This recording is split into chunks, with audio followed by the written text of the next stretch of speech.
आप सभी बच्चों का बहुत बहुत स्वागत है। बच्चे, मुझे आशा है कि ये जो वीडियो सीरीज पीवाईक्यू की आपके लिए शुरू की गई थी, इससे आपको बहुत लाभ मिल रहा है।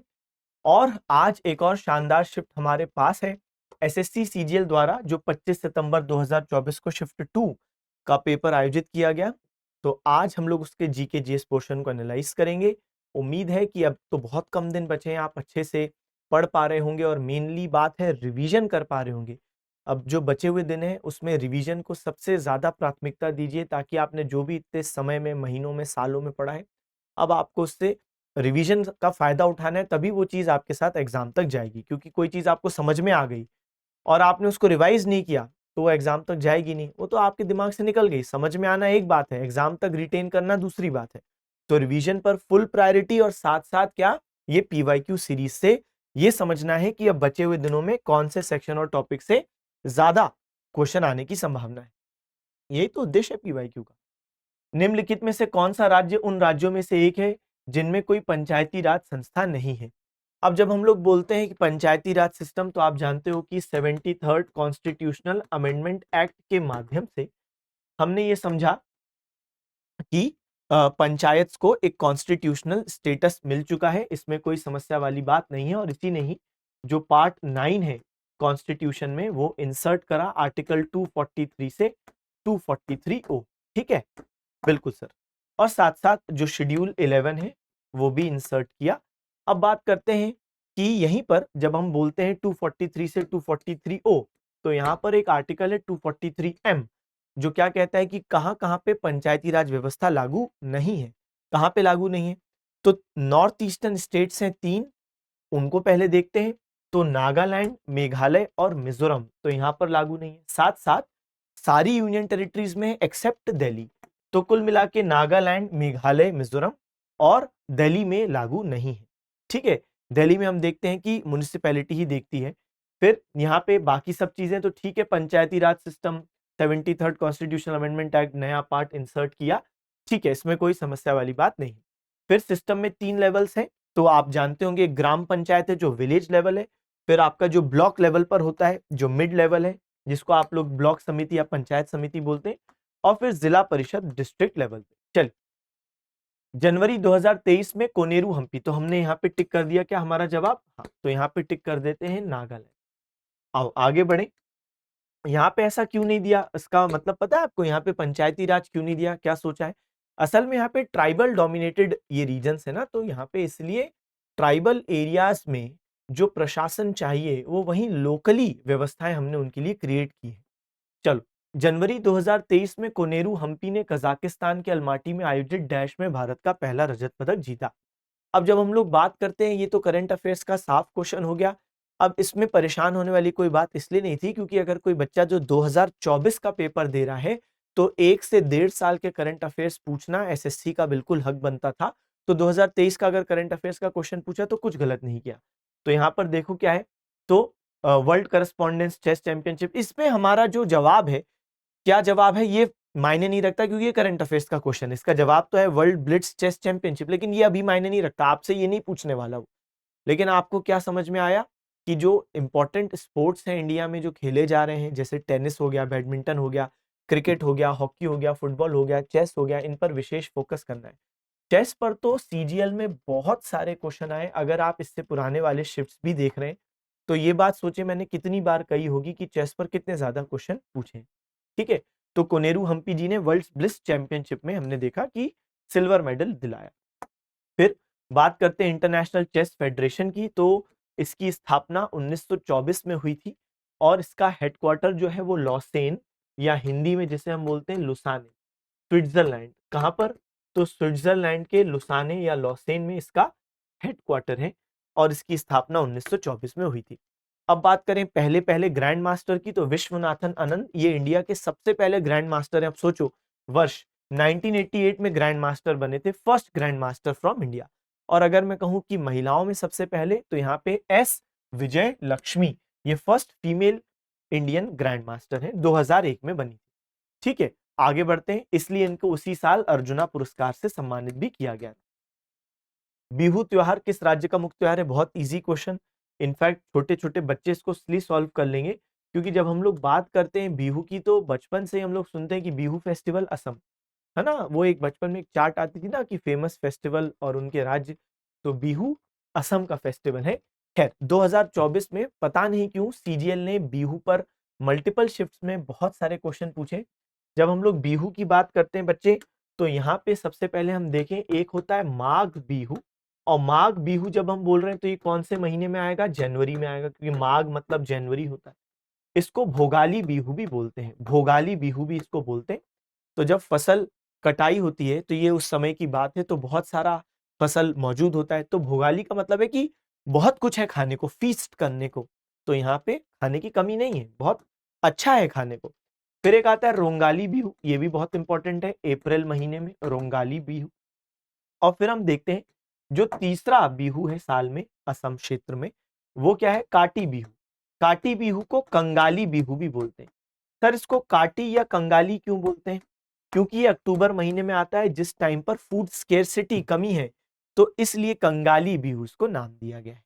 चलिए आगे बात करें तो इससे परेशान नहीं होंगे, आगे की बात देखते हैं, आगे क्या है। अगली चीज हमारे सामने है, 1947 से 90 की अवधि के दौरान कितनी पंचवर्षीय योजनाएं पूरी हुई। ठीक, सिंपल क्वेश्चन है, बेसिक क्वेश्चन है। फर्स्ट 5 ईयर प्लान लिखो 51 से 56 लिखते जाओ, फिर सेकंड 5 ईयर प्लान 56 से 61 ये हो गया आपका सेकंड, फिर 61 से 66 ये हो गया आपका थर्ड, है ना, ये हो गया आपका थर्ड। फिर हम देखते हैं कि 66 से 69 तक क्या था, तो प्लान हॉलीडे था, ठीक है, एनुअल प्लान सारे थे। तो उसने तो 5 ईयर प्लान बोला ना, यही बोला ना उसने, क्या बोला, हाँ उसने बोला पंचवर्षीय योजना पूरी हुई है, तो यहाँ पे इसलिए हमको आगे बढ़ते हुए 69 से 74, तो ये हो गया फोर्थ। और फिर देखें तो अगली चीज क्या होगी हमारे पास, 74 से 78 ये हो गया फिफ्थ, ठीक है। उसके बाद 1980 से 85 ये हो गया सिक्स्थ, और 85 से 90 ये हो गया आपके सामने सेवेंथ। तो इसका सही जवाब क्या हो जाएगा, सेवन, सही है। अच्छा, एक रिपीटेड क्वेश्चन जो आता है वो क्या आता है कि जो फर्स्ट 5 ईयर प्लान है वो किस पर बेस्ड है, हेरोड डॉमर मॉडल पर बेस्ड है, तो हेरोड डॉमर मॉडल। अच्छा ठीक है सर, ये बात समझ में आ गई। इसके अलावा जो सेकंड 5 ईयर प्लान है वो पीसी महालनोबिस, ठीक है, तो पीसी महालनोबिस साहब, ठीक। इसके अलावा एक फिफ्थ पे आता है गरीबी हटाओ, तो गरीबी हटाओ जो नारा था वो इसी के दौरान बहुत ज्यादा दिया गया, गरीबी हटाओ, तो एक ये भी क्वेश्चन आता है, दिमाग में रखिए। फिफ्थ, चल, निम्नलिखित में से किसने मेगास्थनीज को चंद्रगुप्त मौर्य के दरबार में भेजा था, बहुत लड्डू क्वेश्चन, क्लास में भी हम लोग करते हैं, मतलब ये तो कोई क्वेश्चन है ही नहीं, ठीक है। तो सही जवाब है सेल्यूकस निकेटर। तो हम देखते हैं कि जीसस क्राइस्ट के जन्म से 326 साल पहले अलेक्जेंडर ने अटैक किया था भारत पर, उनकी लड़ाई पोरस से हुई थी, लेकिन फिर उनको जाना पड़ा, सेना ने फर्दर आगे बढ़ने से मना कर दिया, हालांकि अलेक्जेंडर की यहाँ जीत हुई थी लेकिन फिर जाना पड़ा। अलेक्जेंडर की फिर डेथ भी हो जाती है 323 ईसा पूर्व में। उसके बाद उसका साम्राज्य अलग अलग लोगों में बट जाता है। तो जो उसका अलेक्जेंडर का साम्राज्य का जो पूर्वी भाग होता है, जैसे ये इंडिया है, तो अलेक्जेंडर का साम्राज्य का जो पूर्वी भाग था, बहुत बड़ा साम्राज्य था, तो पूर्वी भाग ये वाला हिस्सा, ये वाला हिस्सा किसके पास जाएगा, सेल्यूकस निकेटर। और फिर सेल्यूकस निकेटर इंडिया पे हमला करेंगे। कब हमला करेंगे, 305 ईसा पूर्व। सेल्यूकस निकेटर की लड़ाई होगी उस समय के राजा चंद्रगुप्त मौर्य से, सेल्यूकस निकेटर हार जाएंगे, और तब दोनों के बीच की बॉर्डर क्या तय की जाएगी, हिंदू कुश पर्वत।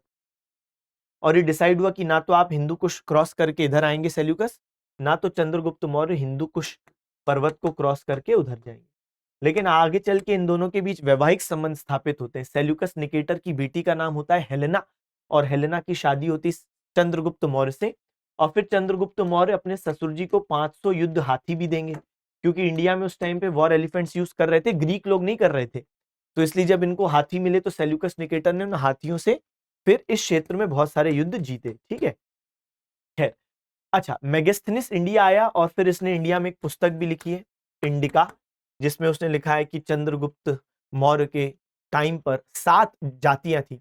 हालांकि उनने गलती से प्रोफेशन लोगों का जाति मान लिया है, ऑक्यूपेशन को जाति, कास्ट मान लिया है। खैर, तो ये बात हमने देख ली, आगे बढ़े। किस दिल्ली सुल्तान ने 2 सिक्के चलाए, अर्थात चांदी का टंका और तांबे का जीतल। बहुत सिंपल। तो जब हम लोग बात करते हैं बच्चे इल्तुतमिश की, तो इल्तुतमिश ने सिक्के चलाए हैं, ठीक है। तो यहाँ पे पहले हम सही जवाब देख लेते हैं। तो ये बैकबोन बनते हैं दिल्ली सल्तनत की इकोनॉमी की। इल्तुतमिश ने शुरू किए, लेकिन इनके बाद के शासकों ने भी कंटिन्यू किया। अच्छा, एक टंका में कितने जीतल? एक टंका में 48 जीतल। जैसे आज होता है ना 1 रुपए में 100 पैसे, वैसे ही इल्तुतमिश ने चालीसा भी शुरू किया। चालीसा क्या होता है? तो 40 तुर्क मंत्रियों का एक समूह बनाया था। इसको चालीसा या तुर्कान या चहलगनी बोलते हैं, क्योंकि तुर्क मुसलमान थे वो जो मंत्री बनाए थे ना, तो इसलिए तुर्कान ए चहलगनी। इसके अलावा इनने इक्ता व्यवस्था भी शुरू की थी। जैसे आज हम बोलते हैं हमारे यहाँ पे 28 राज्य हैं, तो इल्तुतमिश ने राज्यों को नाम क्या दिया? इक्ता। तो इक्ता उनका क्या है? यूनिट है। जैसे आज हम बोलते हैं राज्य, स्टेट, तो वैसे उनका इक्ता प्रांत को बोलते हैं, ठीक है। इसके अलावा इल्तुतमिश के लिए और बात यह है कि इसने कैपिटल लाहौर से दिल्ली किया। इल्तुतमिश से पहले इंपॉर्टेंट रूलर कौन थे? ऐबक। ऐबक का कैपिटल लाहौर था। लाहौर से दिल्ली किसने किया? तो सही जवाब है इल्तुतमिश ने किया। और इसके अलावा भी हम देखते हैं चंगेज खान के अटैक से इंडिया को बचाए रखा, क्योंकि एक व्यक्ति थे जलालुद्दीन मांगबरनी, तो उनके पीछे चंगेज खान पड़ा था, और जलालुद्दीन मांगबरनी इनसे शरण मांगते ही मना कर देते हैं, नहीं तो चंगेज खान इंडिया भी आ सकता था। खैर, आइए आगे बढ़े। 1875 में न्यूयॉर्क में थियोसॉफिकल सोसाइटी की स्थापना किसने की? बहुत सिंपल। हम लोग क्लास में एक टॉपिक पढ़ते हैं मॉडर्न इंडिया में, सोशियो रिलीजियस रिफॉर्म्स। वहां पे थियोसॉफिकल सोसाइटी के बारे में पढ़ते हैं। मैडम ब्लवत्स्की और कर्नल ऑलकॉट ने स्थापित किया। मैडम ब्लवत्स्की रूसी महिला है और कर्नल ऑलकॉट अमेरिकन है। 1875 में न्यूयॉर्क में स्थापित किया। ये तो सब लिखा हुआ है, लेकिन आगे चल के 1882 में इनका जो हेडक्वार्टर है बच्चे, इनका जो हेडक्वार्टर है कहाँ पे आ जाएगा? अद्यार। अद्यार कहां पर? आज तमिलनाडु में है, उस टाइम पे मद्रास प्रांत, तो अद्यार में इनका हेडक्वार्टर आ जाएगा। और 1907 में थियोसॉफिकल सोसाइटी के अध्यक्ष कौन बनती है? Annie Besant. ये थियोसॉफिकल सोसाइटी की अध्यक्ष बन जाती है, ठीक है। चलिए आगे बढ़ते हैं, अगला प्रश्न देखते हैं। औपनिवेशिक शोषण की आलोचना ड्रेन ऑफ वेल्थ निम्नलिखित में से किस राष्ट्रवादी नेता द्वारा दी गई थी? ठीक है, बहुत सिंपल। तो दादा भाई नेहरू जी ने 1901 में poverty and un British rule in India नामक अपनी किताब पब्लिश की, poverty and un British rule. और उसी किताब में इनने ड्रेन ऑफ वेल्थ सिद्धांत दिया था, जहां पे बताया कि किस तरीके से ब्रिटिशों का जो भारतीयों के साथ कनेक्शन है उसकी वजह से भारत गरीब हो रहा है। दादा भाई नेहरू जी को भारत का वयोवृद्ध पुरुष या grand old man of India बोलते हैं। ये कांग्रेस के अध्यक्ष बनेंगे 3 बार, 1886, 1893 और फिर बात करें तो 1906। 1886 में कलकत्ता सेशन, 1893 में लाहौर, 1906 में कलकत्ता। 1906 में ही कांग्रेस इनकी अध्यक्षता में पहली बार स्वराज की मांग ऑफिशियली रखेगी, ठीक है। चल आगे बढ़े। अनुच्छेद 158 के अनुसार राज्यपाल संसद के किसी भी सदन या अनुसूची में निर्दिष्ट किसी भी राज्य के विधानमंडल के किसी सदन का सदस्य नहीं होगा, ठीक है। As per article 158 the governor shall not be a member of either house of Parliament और of a house of legislature of any state specified in which schedule. अच्छा, तो आपसे कुल मिला के पूछा है कि कौन सी अनुसूची में। अब ये क्वेश्चन बड़ा घुमा फिरा के पूछा गया, क्वेश्चन टफ नहीं है। आपको लग रहा होगा ना टफ। अभी मैं आपको बताऊं कि क्वेश्चन ने क्या पूछा है। क्वेश्चन को ना तो गवर्नर से कुछ लेना देना ना कुछ, क्वेश्चन डायरेक्टली भी पूछा जा सकता था कि स्टेट और यूनियन टेरिटरीज के नाम कहां पे होते हैं। तो आप बोलोगे सर फर्स्ट शेड्यूल में होते हैं, बस वही इसका जवाब है। तो सर लेकिन इसमें तो ये गवर्नर, ये सिर्फ इनने एक सिचुएशन ऐसी क्रिएट कर दी कि ताकि क्वेश्चन की लैंग्वेज बदले। सीधे वो आपसे बोलता कि भाई कौन से शेड्यूल में नेम ऑफ स्टेट्स और टेरिटोरियल जुरिसडिक्शन और कहां पे नाम है यूनियन टेरिटरी स्टेट का, तो आप फर्स्ट शेड्यूल नहीं बोल देते। तो उसने क्या किया, पहले आपको एक आर्टिकल दिया और फिर उसमें आर्टिकल की लैंग्वेज क्या है कि गवर्नर नहीं हो सकता है मेंबर किसी भी पार्लियामेंट के हाउस का या लेजिस्लेचर का किसी राज्य के जिनका नाम डैश शेड्यूल में है। मतलब उसको पूछना यही था कि कौन से शेड्यूल में राज्यों का नाम होता है, उसको पूछना यही था, लेकिन उसने थोड़ा घुमा फिरा के पूछा है। तो फर्स्ट यहाँ पे सही जवाब है फर्स्ट शेड्यूल। बाकी शेड्यूल तो है ही। सेकेंड शेड्यूल में क्या होता है, सैलरीज, अलाउंसेस, प्रिविलेजेस होते हैं। थर्ड शेड्यूल में ओथ और अफर्मेशन जो शपथ लेते हैं उसका फॉर्मेट होता है यहाँ पे, ठीक है। फोर्थ शेड्यूल में क्या होता है, allocation of seats in Rajya Sabha. तो आपको मालूम है कि सबसे ज्यादा उत्तर प्रदेश के पास सीट है क्योंकि पॉपुलेशन बेस्ड होती है, ठीक है, 31 सीट्स हैं। उत्तर प्रदेश के पास। 5th शेड्यूल में administration of scheduled area, scheduled tribe. और फिर 6th में भी वही चीज है, बस 6th में क्या है कि यहाँ पे 4 राज्यों को छोड़ के सभी का administration of scheduled area, scheduled tribe. लेकिन 6th शेड्यूल में 4 राज्य, जिसको हम याद कैसे करते हैं, तमेमी। क्या बोलते हैं बच्चे, तमेमी। क्या बोलते हैं, तमेमी। तो ऐसे इसको याद रखते हैं, तमेमी। तो 6th शेड्यूल में क्या आता है, त्रिपुरा, असम, मेघालय, मिजोरम। ठीक है। फिर 7th शेड्यूल आपका division of powers, state list, union list और संवर्ती सूची, कॉन्करेंट। आओ, प्रधानमंत्री ग्रामीण आवास योजना में इकाई सहायता की लागत केंद्र और राज्य सरकारों के बीच पूर्वोत्तर और हिमालयी राज्यों के लिए डैश अनुपात में साझा की जाती है। तो आप देखते हो कई बार जहां पे सेंट्रल गवर्नमेंट और स्टेट गवर्नमेंट में शेयरिंग होती है, तो सेंट्रल गवर्नमेंट 60 और स्टेट 40 लगभग ऐसा देखने को मिलता है। लेकिन आप ये भी हर जगह देखते हो ऐसे में कि अगर नॉर्थ ईस्टर्न स्टेट्स, हिमालयन राज्यों की बात आ जाए जो कि आर्थिक रूप से कमजोर है, तो यहां पर सेंट्रल गवर्नमेंट 90% फंडिंग देती है और राज्यों से मात्र 10% फंडिंग लेती है, तो 90:10। अब बात करें प्रधानमंत्री ग्रामीण आवास योजना, तो असल में हम क्या देखते हैं कि इस योजना का शुरुआत में नाम क्या था, इंदिरा आवास योजना। लेकिन बाद में 1 अप्रैल 2016 से इसकी रीनेमिंग करके इसको क्या कह दिया गया, तो इसको नया नाम मिला है प्रधानमंत्री आवास योजना ग्रामीण। अच्छा, एक अर्बन भी है, यानी जो शहरी योजना है वो भी है। तो इसका और इसके उद्देश्य में फर्क क्या है, तो इनका उद्देश्य क्या है कि पक्का हाउस देना है, बेसिक एमिनिटीज वाला सारी रूरल फैमिलीज को, जबकि इसका क्या होगा बच्चे की पक्का हाउस देना है अर्बन फैमिलीज को। सही बात है, सारी एमिनिटीज के साथ। अच्छा, ये मिनिस्ट्री ऑफ रूरल डेवलपमेंट देखेगी, जाहिर सी बात है, और ये मिनिस्ट्री ऑफ अर्बन अफेयर्स। अच्छा, इसके अलावा ये 2015 में और ये 2016, मतलब ये पहले से थी इंदिरा आवास योजना, लेकिन इसका रीनेमिंग हुआ 2016 और ये आई थी अर्बन वाली 2015। ठीक है। इनमें से कौन सी नदी हिमालय से निकलती, गंगा, नर्मदा, तापी, गोदावरी। बहुत ही लड्डू क्वेश्चन। तो ये शिफ्ट तो बहुत आसान है भाई, अभी तक तो यहाँ पे हार्डली कुछ टफ क्वेश्चन थे, बाकी तो इजी क्वेश्चन थे। आओ, गंगा, तो गंगा यहाँ पे सही जवाब है। आइए, तो जब हम लोग बात करते हैं गंगा की, तो मतलब इसमें अब देखने वाली बात यह है कि इतना इजी क्वेश्चन आता है ना कभी कभी कि मुझे लगता है कि मैं एक्सप्लेन करूं, फिर ऐसा लगता है कि कर देता हूं, वरना इतना इजी क्वेश्चन कि स्कूल लेवल का बच्चा बता दे कि हिमालयन रिवर्स है ना भाई ये। खैर, आओ बात करें, तो नर्मदा का ओरिजिन क्या है, अमरकंटक। ये जरूर डिस्कस करते हैं, अमरकंटक प्लेटो। ठीक है, मध्य प्रदेश, मध्य प्रदेश में एक अनूपपुर जिला है, वहां पे अमरकंटक। तापी, तो ये मुल्तई, बैतूल जिला, मध्य प्रदेश अगेन, तो मुल्तई ध्यान में रखना है। दोनों ही वेस्ट फ्लोइंग रिवर्स हैं, अरेबियन सी, अरब सागर में गिरती हैं। गोदावरी, तो त्रिम्बक प्लेट्यू, त्रिम्बक पठार, त्रिम्बकेश्वर महाराष्ट्र। ठीक है। और गंगा, तो गंगा बनती है देवप्रयाग में, किससे, भागीरथी और अलकनंदा से, उनके मिलन पे जो देवप्रयाग पे होता है वहां पे। तो भागीरथी जो एक इसकी हेड स्ट्रीम है, उसके बारे में चर्चा करें तो गंगोत्री ग्लेशियर भागीरथी का स्टार्टिंग पॉइंट है। ठीक है, तो भागीरथी का स्टार्टिंग पॉइंट क्या है बच्चे, गंगोत्री ग्लेशियर। चलिए आगे बढ़ते हैं। यदि कोई 12 वर्षीय बच्चा कालीन बनाने वाली फैक्ट्री में काम करता पाया जाता है, तो भारत के संविधान के निम्नलिखित में से किस अनुच्छेद का उल्लंघन होगा, बताओ भाई। तो अगेन इजी क्वेश्चन हो गया। जब हम बोलते हैं 14 से 18, तो ये क्या है, समता का अधिकार, राइट टू इक्वालिटी। फिर हम देखते हैं 19, 20, 21, 21A और 22, तो 19 से 22 स्वतंत्रता का अधिकार, राइट टू फ्रीडम।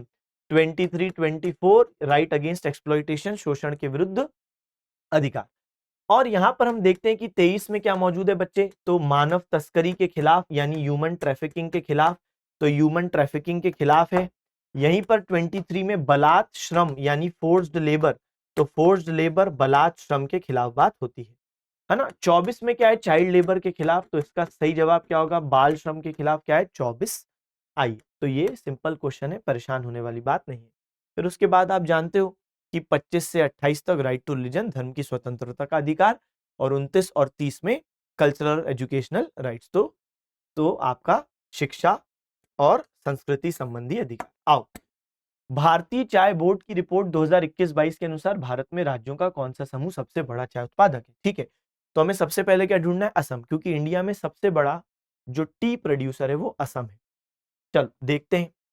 अब इतना तो बिल्कुल मालूम होना चाहिए, अब दिए गए ऑप्शंस में से सिर्फ यहीं पर असम है, तो वैसे भी ये यहां से भी बन जाता है, नहीं क्वेश्चन बहुत ज्यादा उसने ऑप्शन से और सरल बना दिया। असम सबसे ज्यादा बड़ा टी प्रोड्यूसर है, इनफैक्ट हम ऐसा भी देखते हैं हालिया रिपोर्ट्स के अनुसार कि लगभग 50% ऑफ टी आउटपुट अकेला असम करता है। इसके बाद है पश्चिम बंगाल। तो आप देखो असम, वेस्ट बंगाल, तमिलनाडु, केरल, कर्नाटक।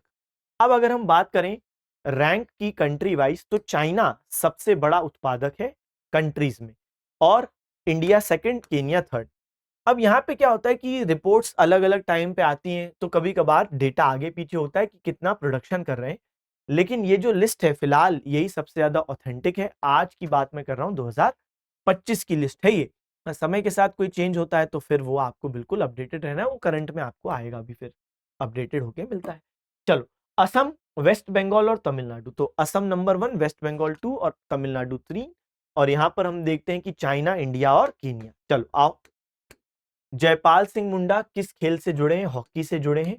अब जो इंडियन हॉकी टीम ने सबसे पहली बार गोल्ड मेडल ओलंपिक्स में जीता 1928, तो बच्चे उसके कप्तान यही थे। तो आज तक अगर हम बात करें इंडियन हॉकी टीम कितने मेडल्स जीती है ओलंपिक्स में? 8 गोल्ड, जिसमें सबसे पहला जो एम्स्टरडेम 1928 में जीता था। तब हम देखते हैं कि जयपाल सिंह मुंडा तब इंडियन हॉकी टीम के क्या थे? कप्तान। फिर Los Angeles 1932, Berlin 36, London 48, Helsinki 52, Melbourne 56, Tokyo 64, Moscow 80, और यहाँ पे फिर गोल्ड का सिलसिला रुका। अब सिल्वर मेडल रोम 1960 और 4 ब्रॉन्ज मेडल इंक्लूडिंग जो पेरिस 2024 में हुआ था, यहाँ पे भी जो हॉकी टीम इंडिया थी वो ब्रॉन्ज मेडल लाई। यहाँ पर आप देख सकते हैं जयपाल सिंह मुंडा जी के बारे में और बातें। फर्स्ट इंडियन कैप्टन है जो 1928 के ओलंपिक्स में जो टीम जीती थी उनके कैप्टन। आगे चल के पॉलिटिक्स में जाते हैं, आदिवासी महासभा के प्रेसिडेंट बनते हैं, यहाँ तक कि कॉन्स्टिट्यूएंट असेंबली, बताइए, तो कॉन्स्टिट्यूएंट असेंबली संविधान सभा के भी मेंबर बनते हैं, और फिर आगे चल के झारखंड पार्टी के मेंबर बनते हैं और सेपरेट झारखंड स्टेट मांगने में भी अहम भूमिका रही। चलो, न्यू मूर द्वीप भौगोलिक रूप से इनसे निकटता में है। कौन से देश से निकटता में है न्यू मूर? तो इसका सही जवाब है बांग्लादेश। एक समय था बहुत ज्यादा चर्चा में था, यहां ध्यान दो। तो आप देख पा रहे हो न्यू मूर, इसको साउथ तलपट्टी आइलैंड भी बोलते हैं। अच्छा, इसकी विशेष बात यह है कि पहले तो ये था नहीं, तो 1970 में एक बार भोला साइक्लोन आया था, उसकी वजह से फिर हम देखते हैं कि ये उभर के दिखा। फिर इंडिया और बांग्लादेश दोनों में डिस्प्यूट था, हमारा है हमारा है, लेकिन 2010 में बढ़ते हुए सी लेवल की वजह से ये सबमर्ज हो गया। अब जब ये सबमर्ज हो गया तो फिर कॉन्फ्लिक्ट भी खत्म हो गया, यानी पहली बार ग्लोबल वार्मिंग ने कुछ अच्छा करा है, और वो है कि कॉन्फ्लिक्ट खत्म करवा दिया। तो न्यू मूर आइलैंड, साउथ तलपट्टी भी इसको बोलते हैं, और बाकी जो बातें हैं वो मैंने अभी अभी आपको बताई। इंडिया बांग्लादेश के बॉर्डर के पास है, सुंदरबंस डेल्टा रीजन के निकट है, सही बात। चल, मीराबाई चानू ने किस राष्ट्रमंडल खेलों में रजत पदक हासिल किया है? जब हम लोग बात करते हैं मीराबाई चानू जी की, तो हम लोग ये सोचने का प्रयत्न करते हैं कि इन पे क्वेश्चन क्यों आया होगा। एनालिसिस का क्या मतलब है? आंसर नहीं, क्यों क्वेश्चन आया होगा। अब क्वेश्चन पूछा है आपसे 2024 में, और आप ये देखो कि 2022 बर्मिंघम में ये चर्चा में रही थी। कॉमनवेल्थ गेम्स जब बर्मिंघम में हुआ था तो इनको गोल्ड मेडल मिला, लेकिन क्वेश्चन ने ये नहीं पूछा। अब क्वेश्चन का उद्देश्य समझो कि जब मैं कोई करंट अफेयर्स की न्यूज पढ़ रहा हूं, तो उस पर्सनैलिटी का सिर्फ वही जो चीज हुई है, जो इवेंट हुआ है, सिर्फ वही नहीं, उनका बैकग्राउंड भी हमको देखना है। जैसे एक और मैं उदाहरण देता हूं, एक दूसरे शिफ्ट में आया था विनय मोहन क्वात्रा, विनय मोहन क्वात्रा जी पे प्रश्न आया था, और ये पूछा था कि ठीक है, विनय मोहन क्वात्रा जी जो फॉरेन सेक्रेटरी बने वो ठीक है, लेकिन वो उससे पहले कहां थे? यानी बैकग्राउंड भी आपको पढ़ना है, सिर्फ वही फैक्ट नहीं। तो यहां पर देखो, मीराबाई चानू जी 2020 टोक्यो ओलंपिक्स में हमने देखा सिल्वर मेडल लाई थी, और फिर कॉमनवेल्थ गेम्स की बात करें तो 2014 में सिल्वर, जो हमारे प्रश्न का जवाब है, फिर 18 में गोल्ड कोस्ट में गोल्ड, और 2022 बर्मिंघम में इनको अगेन गोल्ड। तो यहाँ पे सिल्वर मेडल कब मिला? 2014 में मिला सिल्वर मेडल, 2014 में मिला ना, एस लिखा हुआ है। चलो अब आगे बढ़े। जब आप तो साइंस के क्वेश्चन, साइंस के एक्सपर्ट फैकल्टी देखेंगे, ये भी साइंस का है, ये भी साइंस का है, ये भी साइंस का है। अब प्लासी से लेकर विभाजन तक, बहुत famous book, from Plassey to partition. मतलब जिस बच्चे को हिस्ट्री पढ़ने में मजा आता है, जिसको हिस्ट्री बहुत ज्यादा रोमांचित कर देता है, तो जरूर उसको पढ़नी चाहिए। शेखर बंदोपाध्याय साहब की बहुत ही बेहतरीन ये रचना है, from Plassey to partition. In fact आप देखते हो कि कई सारे यूपीएससी वाले बच्चे तो इसको ऐसे भी पढ़ते हैं एज पार्ट ऑफ एकेडमिक्स, की तो जरूरी है, पढ़ लेते हैं, है ना। प्रश्न आ जाएगा, उस हिसाब से भी पढ़ते हैं। एक बिपिन चंद्रा साहब और फिर एक इनकी किताब। यहाँ पर मैंने कुछ और कलेक्शन आपके सामने रखा है, जैसे जवाहरलाल नेहरू का Discovery of India, Indira Gandhi ji का माय ट्रुथ, राजेंद्र प्रसाद साहब इंडिया डिवाइडेड, कहीं से भी प्रश्न आ सकता है। फिर बात करें तो शेखर बंदोपाध्याय जी की तो हो गई। सर्वेपल्ली गोपाल, इनने जवाहरलाल नेहरू पे पुस्तक लिखी है, जवाहरलाल नेहरू अ बायोग्राफी। और फिर David Hardiman, Gandhi in his time and ours. कोई भी पुस्तक कहीं से भी पूछी जा सकती है, तो इसको जरूर दिमाग में रखना। आओ, संगीत बाल प्रकाश पुस्तक किसने लिखी है? अब ये है जो आपका मॉडरेट स्तर का क्वेश्चन है, अभी तक के तो सिंपल ही थे मोर और लेस। तो यहाँ पे हम देखते हैं, तो सही जवाब है विष्णु दिगंबर पलुस्कर। इनने बच्चे ये पुस्तक लिखी है, संगीत बाल प्रकाश। असल में जो विष्णु दिगंबर पलुस्कर साहब है, तो ये हिंदुस्तानी क्लासिकल म्यूजिक से संबंधित है। तो क्लासिकल म्यूजिक ब्रॉडली दो हिस्सों में क्लासिफाई करते हैं हम लोग, एक कर्नाटिक म्यूजिक जो साउथ इंडियन क्लासिकल म्यूजिक है, और एक हिंदुस्तानी क्लासिकल म्यूजिक जो नॉर्थ इंडियन है। ठीक है, तो यहाँ पर हम देखते हैं कि ये नॉर्थ इंडियन म्यूजिक से जुड़े हैं, और इन्होंने ही संगीत बाल प्रकाश जो पुस्तक निकाली है वो क्या है? संगीत, तो ऑब्वियस सी बात है म्यूजिक पर है। साथ साथ इनने एक 18 वॉल्यूम की राग पर किताब भी निकाली। बताओ, तो 18 वॉल्यूम मतलब सॉरी 18 किताबों निकाली है, 18 किताबों को राग, अलग अलग जो राग हैं उन पर, गजब बात है। चलिए आइए आगे बढ़े। निम्नलिखित में से किस पार्श्व गायक को कर्नाटक रत्न पुरस्कार 2005 से सम्मानित किया गया? मैं आपको बता बता के थक गया हूं, ये है भीमसेन जोशी साहब, और इन पर और कुछ नहीं तो 3 से 4 बार अलग अलग तरीके से एसएससी ने क्वेश्चन पूछे हैं। सबसे पहली बात, इनका घराना कौन सा है? भीमसेन जोशी एक वोकलिस्ट हैं, ये गायक है, और हिंदुस्तानी क्लासिकल यानी कि नॉर्थ इंडियन म्यूजिक से जुड़े हैं। घराना है किराना या कैराना। उत्तर प्रदेश में बंदे अली खान साहब ने किराना घराना की स्थापना की थी। आगे चल के प्रभा अत्रे, गंगूबाई हंगल, अब्दुल वाहिद खान, अब्दुल करीम खान, भीमसेन जोशी, सब उस घराना से ही संबंधित हैं। और भीमसेन जोशी ये पूरे नाम है ना? अच्छा, दूसरे एसएससी सीजीएल 2024 की शिफ्ट में ये भी क्वेश्चन आया, प्रभा अत्रे, गंगूबाई हंगल, इनका घराना बताओ। तो सही जवाब क्या है? किराना। चलिए आइए यहाँ पे आते हैं, तो अवार्ड्स देखें बच्चे, तो अवार्ड कौन कौन से इन्हें प्राप्त हुए हैं। तो यहाँ पे जो आपका जवाब है, कर्नाटक रत्न ये भी मिला है, महाराष्ट्र भूषण भी मिला है, इसके अलावा भारत रत्न मिला है। आप सोचो, भारत रत्न मिलना, इंडिया का हाईएस्ट सिविलियन ऑनर। तो ये सबसे पहले हिंदुस्तानी क्लासिकल म्यूजिक के व्यक्ति हैं जिनको भारत रत्न मिला। अच्छा, ये बोलना बहुत जरूरी है कि सबसे पहले हिंदुस्तानी क्लासिकल, अगर मैं सिर्फ ये बोलूंगा ना सबसे पहले गायक हैं, तो ये गलत हो जाएगा, क्योंकि सबसे पहले गायक जिनको भारत रत्न मिला वो एम.एस. सुब्बुलक्ष्मी है, 1998। तो ये सबसे, लेकिन वो कर्नाटिक म्यूजिक से जुड़ी है, साउथ इंडियन म्यूजिक।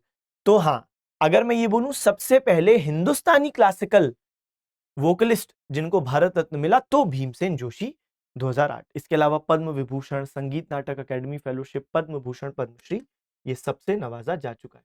आगे देखें, तो इनमें से कौन पूंजी प्राप्तियों का उदाहरण है? अच्छा, कैपिटल रिसिट का उदाहरण है। जब मैं कैपिटल रिसिट की बात करता हूं तो पहले इसकी डेफिनेशन समझते हैं। एक बार डेफिनेशन समझेंगे तो फिर आंसर तो निकल ही आएगा। क्या होता है? कैपिटल रिसिट या तो लाइबिलिटी क्रिएट करती है, सुनना, या फिर असेट्स में रिडक्शन करती है। ठीक है सर, बात समझ में आ गई।